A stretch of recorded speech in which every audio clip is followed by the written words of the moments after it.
ആകാശവാണി.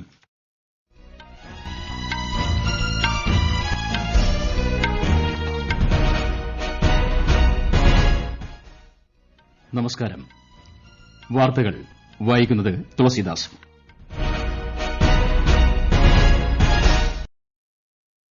പ്രധാന വാർത്തകൾ. പുനരുപയോഗ ഊർജ്ജശേഷിയിൽ മറ്റു രാജ്യങ്ങളെ അപേക്ഷിച്ച് ഇന്ത്യ കുതിച്ചുയരുകയാണെന്ന് പ്രധാനമന്ത്രി നരേന്ദ്രമോദി. ഫുട്ബോൾ മാന്ത്രികൻ ഡീഗോ മാറഡോണയുടെ സംസ്കാരം ബ്യൂണസ് ഐറിസിലെ ജാർഡിൻ ലാപാസ് സെമിത്തേരിയിൽ ഔദ്യോഗിക ബഹുമതികളോടെ നടന്നു. രാജ്യത്തെ കോവിഡ് മുക്തി നിരക്ക് 93.66%. ലോകത്ത് കോവിഡ് ബാധിതരുടെ എണ്ണം 6 കോടി പിന്നിട്ടു. കർഷകരുമായി സംസാരിക്കുവാനും അവരുടെ പ്രശ്നങ്ങൾ ചർച്ച ചെയ്യുവാനും തയ്യാറാണെന്ന് കേന്ദ്ര കൃഷിമന്ത്രി നരേന്ദ്രസിംഗ് തോമർ. തമിഴ്നാട് തീരം തൊട്ട നിവാർ ചുഴലിക്കാറ്റിൽ 3 മരണം. ഇന്ത്യ ഓസ്ട്രേലിയ ഏകദിന ക്രിക്കറ്റ് പരമ്പരയ്ക്ക് ഇന്ന് തുടക്കം. വാർത്തകൾ വിശദമായി. ആഗോള പുനരുപയോഗ ഊർജ്ജശേഷിയിൽ ഇന്ത്യ ലോകത്തെ 4ാമത്തെ ശക്തിയാണെന്ന് പ്രധാനമന്ത്രി നരേന്ദ്രമോദി. 3ാമത് ആഗോള പുനരുപയോഗ ഊർജ്ജ നിക്ഷേപക സംഗമം RE ഇൻവെസ്റ്റ് ഉദ്ഘാടനം ചെയ്ത് സംസാരിക്കുകയായിരുന്നു പ്രധാനമന്ത്രി. വിശദാംശങ്ങളുമായി സുവർണ.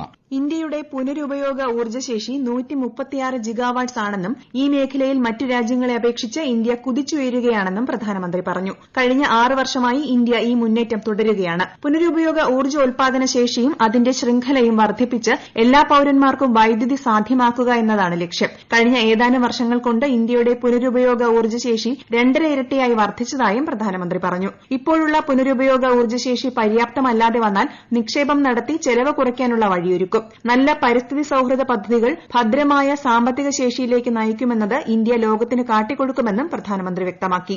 ഈ ഉദ്യമം ഒരു മന്ത്രാലയത്തിന്റെ ഉത്തരവാദിത്തമായല്ല, മറിച്ച് സർക്കാരിന്റെയാകെ ഉത്തരവാദിത്തമായാണ് കണക്കാക്കുന്നത്. ഊർജ്ജ പര്യാപ്തത കൈവരിക്കുകയെന്നതാണ് ഇത്തരം പദ്ധതികൾ കൊണ്ട് സർക്കാർ ലക്ഷ്യമിടുന്നതെന്നും പ്രധാനമന്ത്രി കൂട്ടിച്ചേർത്തു. നിക്ഷേപകരും ബിസിനസ്സുകാരും അടക്കമുള്ള വിദഗ്ധരെ ഇന്ത്യയുടെ പുനരുപയോഗ ഊർജ്ജ മേഖലയിലെ യാത്രയിൽ പങ്കാളികളാകാൻ പ്രധാനമന്ത്രി ക്ഷണിക്കുകയും ചെയ്തു. News desk Akashvani. പ്രധാനമന്ത്രി നരേന്ദ്രമോദിയുടെ പ്രതിമാസ റേഡിയോ പ്രഭാഷണ പരിപാടിയായ മൻ കി ബാത്തിന്റെ അടുത്ത പതിപ്പ് ഞായറാഴ്ച രാവിലെ 11-ന് ആകാശവാണിയുടെ എല്ലാ നിലയങ്ങളും പ്രക്ഷേപണം ചെയ്യും. മൻ കി ബാത്തിന്റെ 71ാം അധ്യായമാണ് ഇത്. കർഷകരുമായി സംസാരിക്കുവാനും അവരുടെ പ്രശ്നങ്ങൾ ചർച്ച ചെയ്യുവാനും സർക്കാർ തയ്യാറാണെന്ന് കൃഷിമന്ത്രി നരേന്ദ്രസിംഗ് തോമർ പറഞ്ഞു. പുതിയ കാർഷിക നിയമങ്ങൾ കാലഘട്ടത്തിന്റെ ആവശ്യമാണെന്നും ഭാവിയിൽ മാറ്റങ്ങൾ കൊണ്ടുവരാൻ ലക്ഷ്യമിട്ടുള്ളവയാണെന്നും മാധ്യമങ്ങളോട് മന്ത്രി പറഞ്ഞു. പ്രക്ഷോഭങ്ങളിൽ നിന്ന് പിന്തിരിയണമെന്ന് അദ്ദേഹം കർഷകരോട് അഭ്യർത്ഥിച്ചു. അടുത്ത മാസം 3-ന് കർഷകരെ ചർച്ചയ്ക്ക് ക്ഷണിച്ചിട്ടുണ്ടെന്നും ചർച്ച നല്ല ഫലം ചെയ്യുമെന്നും ശ്രീ തോമർ പറഞ്ഞു. UAE സന്ദർശനത്തിന്റെ ഭാഗമായി വിദേശകാര്യമന്ത്രി എസ് ജയശങ്കർ അവിടുത്തെ ഇന്ത്യൻ സമൂഹവുമായി വെർച്വൽ കൂടിക്കാഴ്ച നടത്തി. കോവിഡിനെ നേരിടുന്നതിൽ ഇന്ത്യൻ എംബസിക്ക് ഇന്ത്യൻ സമൂഹം നൽകിയ പിന്തുണയെ അദ്ദേഹം പ്രശംസിച്ചു. 2 ദിവസത്തെ സന്ദർശനത്തിനായി എത്തിയ ശ്രീ ജയശങ്കർ ആദ്യ ദിവസം അബുദാബി രാജകുമാരൻ ഷെയ്ഖ് മുഹമ്മദ് ബിൻ അൽ നഹ്യാനുമായി കൂടിക്കാഴ്ച നടത്തി വിവിധ അന്താരാഷ്ട്ര പ്രാദേശിക വിഷയങ്ങൾ ചർച്ച ചെയ്തു. UAE വിദേശകാര്യമന്ത്രി ഷെയ്ഖ് അബ്ദുള്ള ബിൻ സയ്യിദ് അൽ നഹ്യാനുമായും അദ്ദേഹം ഉഭയകക്ഷി വിഷയങ്ങൾ ചർച്ച ചെയ്തു. ത്രിരാഷ്ട്ര സന്ദർശനത്തിന്റെ അവസാന പാദത്തിൽ വിദേശകാര്യമന്ത്രി ഇന്ന് ഷീസെൽസിൽ എത്തും. ഇന്ത്യൻ വിദേശകാര്യ സെക്രട്ടറി ഹർഷവർദ്ധൻ ശൃംഗള നേപ്പാൾ വിദേശകാര്യ സെക്രട്ടറി ഭാരത് പൌഡ്യാലുമായി ഇന്ത്യ നേപ്പാൾ ഉഭയകക്ഷി ബന്ധത്തിന്റെ വിവിധ വശങ്ങൾ ചർച്ച ചെയ്തു. കോവിഡ് മഹാമാരി കാലത്തും വിവിധ മേഖലകളിൽ സഹകരണത്തിൽ കാര്യമായ പുരോഗതി ഉണ്ടായതിൽ ഇരുവരും സംതൃപ്തി രേഖപ്പെടുത്തി. നേപ്പാൾ പ്രസിഡന്റ് ബിദ്യാദേവി ഭണ്ഡാരിയെ സന്ദർശിച്ച അദ്ദേഹം ബഹുവിധ മേഖലകളിലെ ഇന്ത്യ നേപ്പാൾ ബന്ധം കൂടുതൽ ഊർജ്ജിതമാക്കുന്നത് സംബന്ധിച്ച് ചർച്ച നടത്തി. നേപ്പാൾ പ്രധാനമന്ത്രി KP ശർമ്മ ഒലി, വിദേശകാര്യമന്ത്രി പ്രദീപ് കുമാർ ഗ്യാവാലി തുടങ്ങിയവരുമായും ശ്രീ ശൃംഖള കൂടിക്കാഴ്ച നടത്തി. ഇന്ത്യൻ മഹാസമുദ്ര മേഖലയിലെ സമുദ്ര സുരക്ഷാ സഹകരണവുമായി ബന്ധപ്പെട്ട വിഷയങ്ങൾ ചർച്ച ചെയ്യുന്ന ത്രിരാഷ്ട്ര സമുദ്ര സുരക്ഷാ സഹകരണത്തിന്റെ 4ാമത് NSA തല യോഗത്തിന് കൊളംബോയിൽ ഇന്ന് തുടക്കം. 2 ദിവസം നീണ്ടുനിൽക്കുന്ന യോഗത്തിൽ ദേശീയ ഉപദേഷ്ടാവ് അജിത് ഡോവൽ സംബന്ധിക്കും. ശ്രീലങ്കൻ പ്രതിരോധ സെക്രട്ടറി കമൽ ഗുണരത്നെ, മാലി പ്രതിരോധ മന്ത്രി മരിയ ദിതി തുടങ്ങിയവർ യോഗത്തിൽ സംബന്ധിക്കും. അന്തരിച്ച ഫുട്ബോൾ ഇതിഹാസം ഡീഗോ മാറഡോണയുടെ സംസ്കാരം ബ്യൂണസ് ഐറിസിലെ ജാർഡിൻ ലാപാസ് സെമിത്തേരിയിൽ ഔദ്യോഗിക ബഹുമതികളോടെ നടന്നു. ബന്ധുക്കളും സുഹൃത്തുക്കളും ഉൾപ്പെടെയുള്ളവർ ചടങ്ങിൽ പങ്കെടുത്തു. മറഡോണയുടെ മരണത്തെ തുടർന്ന് അർജന്റീനയിൽ 3 ദിവസത്തെ ദുഃഖാചരണം പ്രഖ്യാപിച്ചിരിക്കുകയാണ്. ബുധനാഴ്ച ഡിഗ്രയിലെ സ്വവസതിയിൽ പ്രാദേശിക സമയം രാവിലെ 11:30ഓടെയായിരുന്നു ഫുട്ബോൾ ഇതിഹാസത്തിന്റെ അന്ത്യം. ഈ വാർത്തകൾ ആകാശവാണിയിൽ നിന്ന്.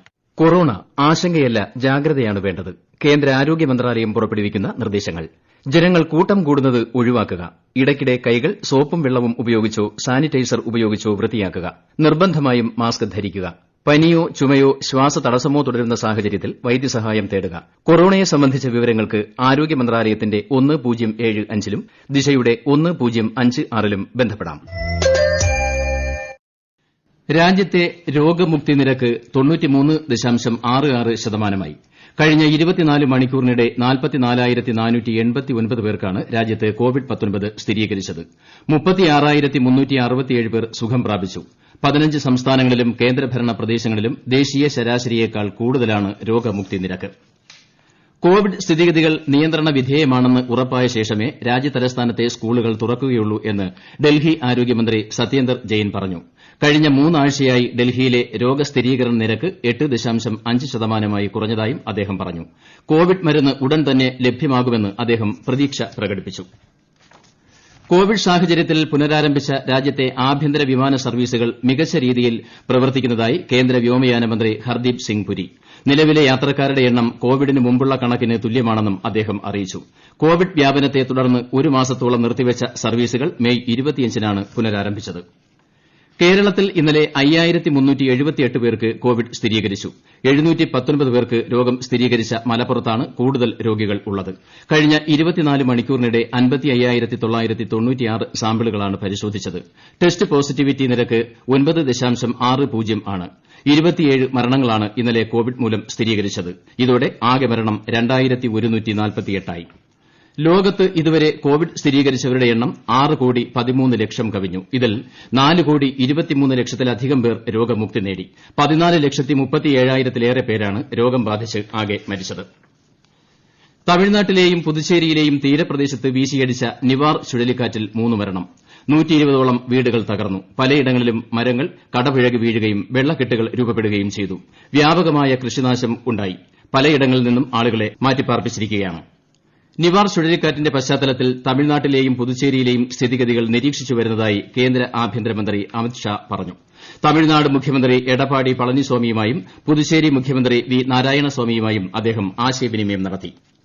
ഓൺലൈൻ പോർട്ടലുകളും വെബ്സൈറ്റുകളും അടക്കം ഉപയോഗിച്ച് കിംവദന്തി പരത്തി സമൂഹത്തിൽ അസ്ഥിരത സൃഷ്ടിക്കുന്നവർക്കെതിരെ ഉടൻ തന്നെ നിയമ നടപടി സ്വീകരിക്കുമെന്ന് ബംഗ്ലാദേശ് സർക്കാർ. ധാക്കയിലെ ഒരു ചടങ്ങിനിടെ സംസാരിക്കവെ ബംഗ്ലാദേശ് വാർത്താവിനിമയ വകുപ്പ് മന്ത്രി ഹസൻ മുഹമ്മദാണ് ഇക്കാര്യം വ്യക്തമാക്കിയത്. 2009-മായി താരതമ്യം ചെയ്യുമ്പോൾ ഇപ്പോൾ ഓൺലൈൻ മാധ്യമ പോർട്ടലുകളുടെ എണ്ണം വർദ്ധിച്ചിട്ടുണ്ടെന്നും അദ്ദേഹം കൂട്ടിച്ചേർത്തു. ഇന്ത്യ ഓസ്ട്രേലിയ ഏകദിന ക്രിക്കറ്റ് പരമ്പരയ്ക്ക് ഇന്ന് തുടക്കം. 3 മത്സരങ്ങളുള്ള പരമ്പരയിലെ ആദ്യ മത്സരം രാവിലെ 9:30-ന് സിഡ്നി ക്രിക്കറ്റ് സ്റ്റേഡിയത്തിൽ ആരംഭിക്കും. കോവിഡ്-19 വ്യാപനത്തിന്റെ പശ്ചാത്തലത്തിൽ 8 മാസത്തിന് ശേഷമാണ് ഇന്ത്യൻ ടീം അന്താരാഷ്ട്ര മത്സരങ്ങൾ കളിക്കുവാൻ ഇറങ്ങുന്നത്. വിരാട് കോഹ്ലിയാണ് ക്യാപ്റ്റൻ. പരിക്ക് കാരണം രോഹിത് ശർമ്മ ഇന്നത്തെ മത്സരത്തിൽ കളിക്കില്ല. KL രാഹുലാണ് വൈസ് ക്യാപ്റ്റൻ. ഓസ്ട്രേലിയൻ ടീമിനെ ആരോൺ ഫിഞ്ച് നയിക്കും. ആകാശവാണി ഡൽഹി നിലയം മത്സരത്തിന്റെ തത്സമയ വിവരണം നൽകുന്നുണ്ട്. രാവിലെ 8:30 മുതൽ കളി അവസാനിക്കുന്നതുവരെ ഇംഗ്ലീഷിലും ഹിന്ദിയിലും തത്സമയ വിവരണം കേൾക്കാം. ISL ഫുട്ബോളിൽ കേരള ബ്ലാസ്റ്റേഴ്സിനെ നോർത്ത് ഈസ്റ്റ് യുണൈറ്റഡ് സമനിലയിൽ തളച്ചു. ഇരു ടീമുകളും 2 ഗോളുകൾ വീതം നേടി. തുടക്കത്തിൽ 5-ാം മിനിറ്റിൽ സെർജിയോയുടെ ഗോളിലൂടെ ബ്ലാസ്റ്റേഴ്സ് മുന്നിലെത്തി. തുടർന്ന് 45-ാം മിനിറ്റിൽ പെനാൽറ്റിയിലൂടെ ഗാരി ഹൂപ്പർ ബ്ലാസ്റ്റേഴ്സിന് 2-ാം ഗോളും സമ്മാനിച്ചു. എന്നാൽ 2-ാം പകുതിയിൽ 51-ാം മിനിറ്റിൽ KC അപിഹായിലൂടെ തിരിച്ചടിച്ച നോർത്ത് ഈസ്റ്റ് യുണൈറ്റഡ് 90-ാം മിനിറ്റിൽ സില്ലിയിലൂടെ സമനില ഗോളും നേടി. ഇന്ന് വൈകിട്ട് 7:30-ന് നടക്കുന്ന മത്സരത്തിൽ ഈസ്റ്റ് ബംഗാൾ മോഹൻ ബഗാനുമായി ഏറ്റുമുട്ടും. പ്രധാന വാർത്തകൾ വീണ്ടും. പുനരുപയോഗ ഊർജ്ജശേഷിയിൽ മറ്റു രാജ്യങ്ങളെ അപേക്ഷിച്ച് ഇന്ത്യ കുതിച്ചുയരുകയാണെന്ന് പ്രധാനമന്ത്രി നരേന്ദ്രമോദി. ഫുട്ബോൾ മാന്ത്രികൻ ഡീഗോ മാറഡോണയുടെ സംസ്കാരം ബ്യൂണസ് ഐറിസിലെ ജാർഡിൻ ലാപാസ് സെമിത്തേരിയിൽ ഔദ്യോഗിക ബഹുമതികളോടെ നടന്നു. രാജ്യത്തെ കോവിഡ് മുക്തി നിരക്ക് 93.66%. ലോകത്ത് കോവിഡ് ബാധിതരുടെ എണ്ണം 6 കോടി പിന്നിട്ടു. കർഷകരുമായി സംസാരിക്കുവാനും അവരുടെ പ്രശ്നങ്ങൾ ചർച്ച ചെയ്യുവാനും തയ്യാറാണെന്ന് കേന്ദ്ര കൃഷിമന്ത്രി നരേന്ദ്രസിംഗ് തോമർ. തമിഴ്നാട് തീരം തൊട്ട നിവാർ ചുഴലിക്കാറ്റിൽ 3 മരണം. ഇന്ത്യ ഓസ്ട്രേലിയ ഏകദിന ക്രിക്കറ്റ് പരമ്പരയ്ക്ക് ഇന്ന് തുടക്കം. വാർത്തകൾ കഴിഞ്ഞു.